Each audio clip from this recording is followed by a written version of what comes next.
Let's come closer to home now. Yet another cold front has hit the Western Cape today as the province battles widespread flooding, damage to infrastructure and roads. Thousands of people have been adversely affected, with many seeking shelter at community halls and churches. SABC News reporter Vanessa Poonah is covering that story and joins us live. Very good afternoon to you, Vanessa. What's the latest?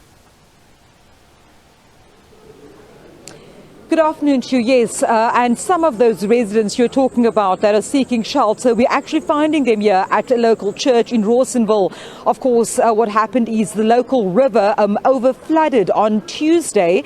But to give me more information in terms of what had actually happened, I've got with me one of the residents of Spooky Town. It's an informal settlement here in Rawsonville, and most of its inhabitants are seasonal farm workers. I've got joining me now Monica Sampson. Monica, goeiemôre, goeiemiddag. U het vir my net nou verduidelik, wanneer het u huis verspoel, wat het gebeur? Dat het woensdag het begin verspoel, die rivier het gebars en toe verspoel die huis. Ons moet uitgegaan het, want al die goed het omgeval, die water opgestoot. En toe moet ons uitgaan dat ons hulp kan kom kry hier by die saal. So is u al van woensdag hier by die saalhuis. U het vir my vroeër vertel dat baie van die mense nie nou terug kan gaan nie. Hoe lyk die situasie in julle informele nedersetting op die oomblik? Soos ek die rivier nou gekyk het, sien ek dat die rivier gaat nog weer oorgaan, want hy het net 'n klein stukkie wat hy nog moet oorkom. En ek sien hulle gooi nou grond daar, maar hy gaan maar weer hy grond. So die mense sal nie kan teruggaan nie, wat nou nog hier is nie. Mevrou Sampson, u het vir my gesê dat u niks op die oomblik, alles het wegverspoel. Verduidelik vir my wat het gebeur. Ons het die hokkers moes maar die hok staan nog. Maar as water uitkom, toe kon sy toemaak en alles het afgegaan wat moet gegaan het. So ons het nou op die oomblik het ons nou niks vir ons self nie. En u sê die groot probleem hier vir julle op die oomblik is behuising. Groot probleem is baie asseblief vra ek dit in die naam van die Here, net behuising vir ons op 'n goeie grond dat ons eie het. Van ons het nie eers krag in hy plek wat ons bly nie. Dat is wat ons nie het nie. En ons kinders loop skool, ons moet soggens moet ons vroeg opstaan in die donkerte. Wanneer ons vuur maak soms by die wind, dan brand ons mekaar.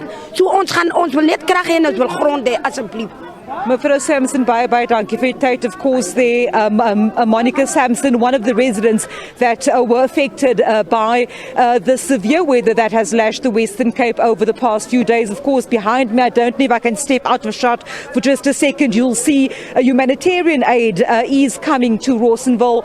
3 trucks from the Gift of the Givers have pulled up a short while ago, and they were starting to unload these trucks. Of course, these few hundred residents, we understand that some 1,300 people of Spooky Town were affected, but hundreds here at this local church hall are being accommodated at the moment. And Ms. Sampson just now telling us that their biggest concern and what they really would like at this point in time is formal housing, because the informal settlement they live in abuts the river, and she tells us each time that river overflows, people's belongings, their shacks get flooded, their belongings get washed away, and of course also talking about the dangers of fires in this inclement weather when people try and keep warm, try and cook, for example.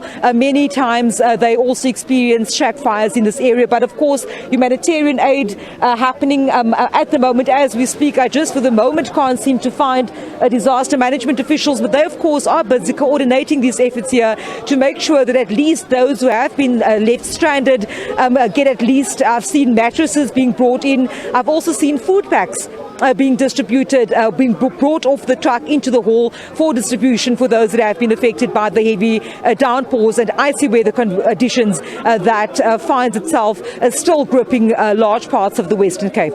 Vanessa, I know that you will find someone from disaster relief and bring us that part of the story a little bit later on. Do stay safe and stay warm as well. Thanks so much for that update.